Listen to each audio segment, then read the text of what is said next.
mag-independent tayo, kung kayo ninyo, ako gusto ko na. Nagsawa na ako sa ilang presidente na kasi, walang nangyari sa Pilipinas. Dating Pangulong Rodrigo Duterte, nais na ihiwalay ang Mindanao mula sa Republika ng Pilipinas sa gitna ng usapin sa pag-emyenda sa 1987 Constitution.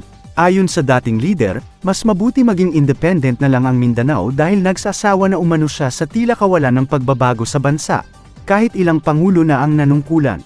Dagdag pa niya, tiwala siyang kayang tumayo ng Mindanao sa sarili nitong paa. Nais din daw nilang gamiting ehemplo ang Singapore sa planong paghiwalay sa Pilipinas. Aniya, maaari itong maisakatuparan gamit ang proseso ng United Nations, ang pangangalap ng mga pirma mula sa mga taga Mindanao.